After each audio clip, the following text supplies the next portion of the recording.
Hi there, my name is Shannon, and I am Willamette Week's music and visual arts editor. I'm here today with writer, dancer, photographer, and founder of the Black Portlanders blog, Intisar Abioto. Intisar, thanks so much for taking the time to talk to me today. Yes, thanks for having me.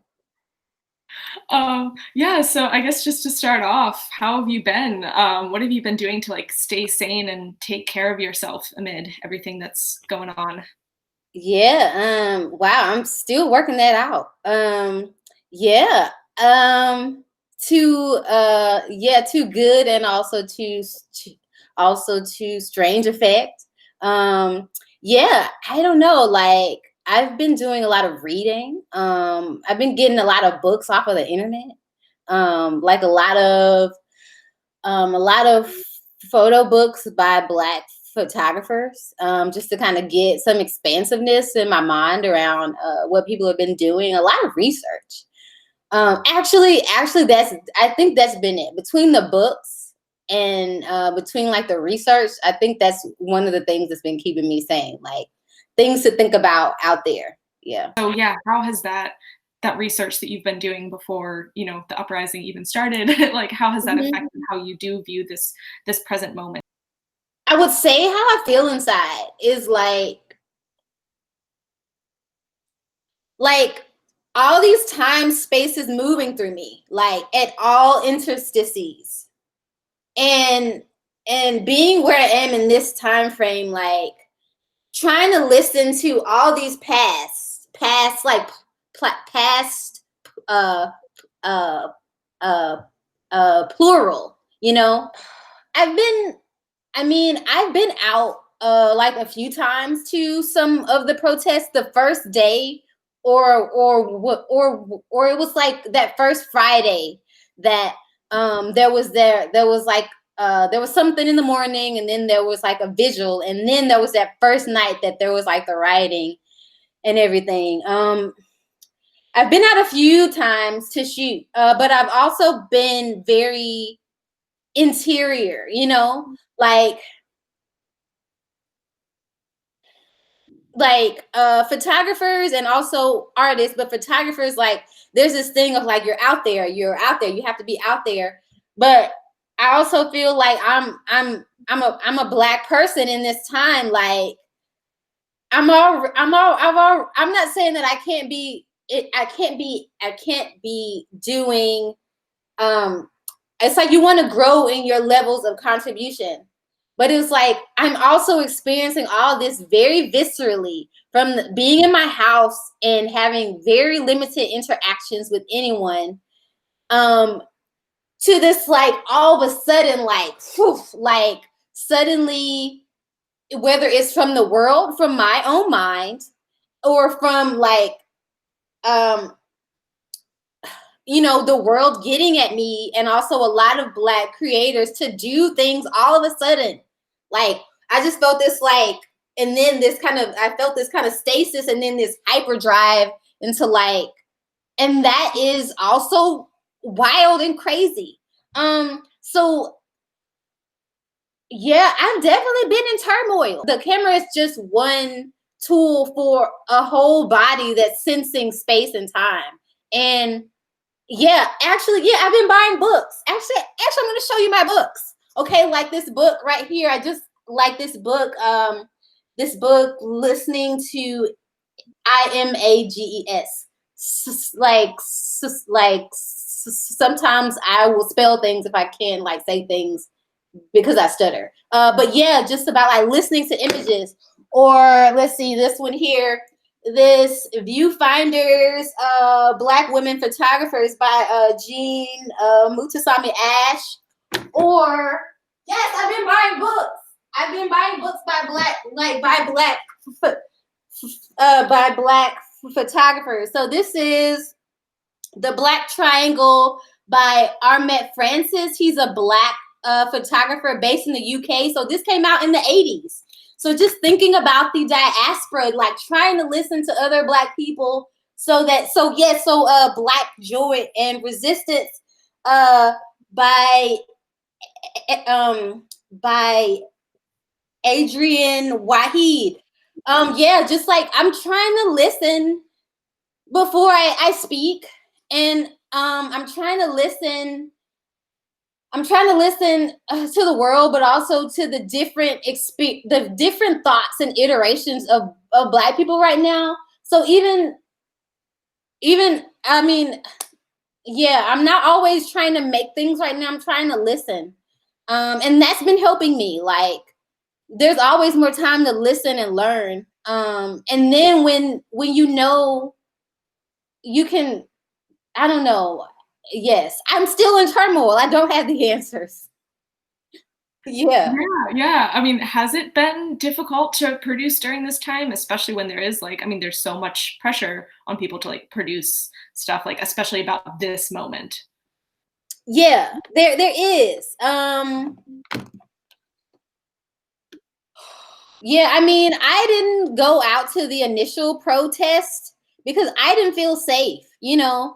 And like I'm a Black woman, like in this city, like is this, you know, the city still has like white supremacist roots. Like, if I'm safe in my house and I'm thinking and I'm doing the work that I'm already doing and I'm contributing in the ways that I can, like, that's also the work. Like, you know,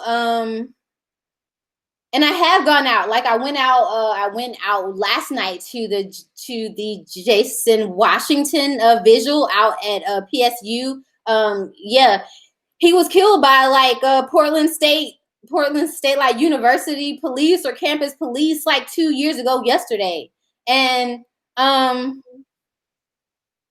yeah, I think also listening is producing, like, and I hope so much that I can be able to contribute my spirit to these times and to like activating, and I'm in it, like an artist or anyone, like we're in it, like, um you don't have the answers while you're in it, you just have to push through it. Or, and I guess I don't know what other questions you have, but one last thing, or if this is the last thing, I was on a Zoom call with my family on Sunday, and it was with my cousins and with my aunts and with my dad and with an uncle.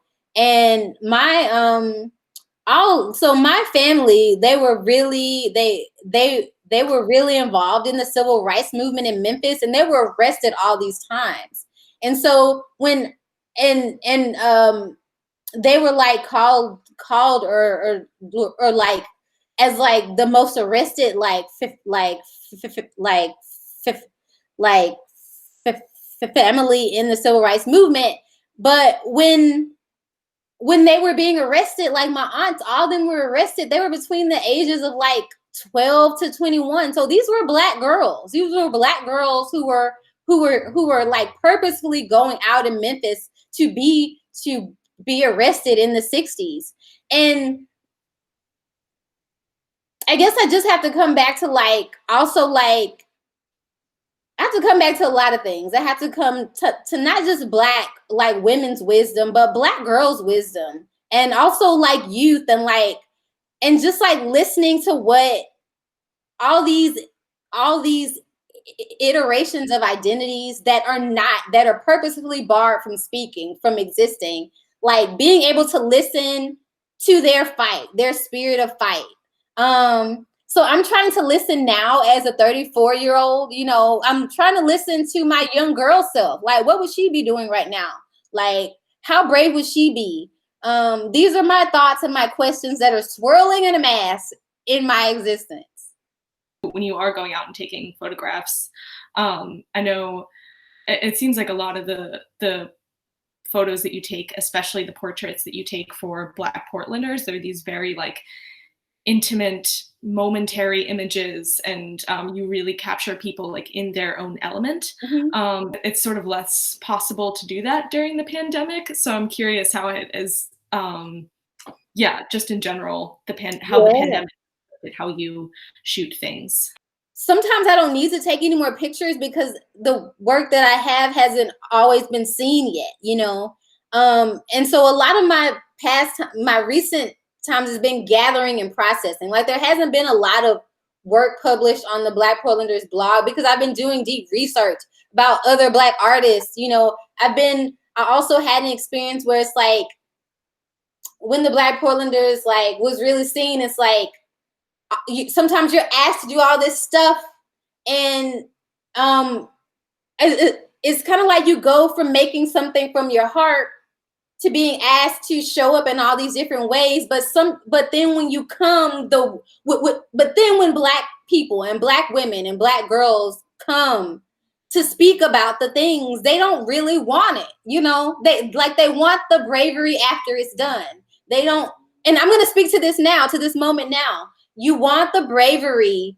You want you want what comes from the bravery and the vulnerability after it's been done by someone.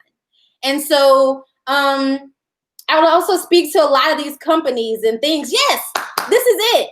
This is it. This is it. Speaking to this moment, I experienced a lot of things. And after the Black Portlanders came out and after a lot of people saw it, where I was invited for different people's things. We want to do Black things. We want to do diversity things. Bring us to things.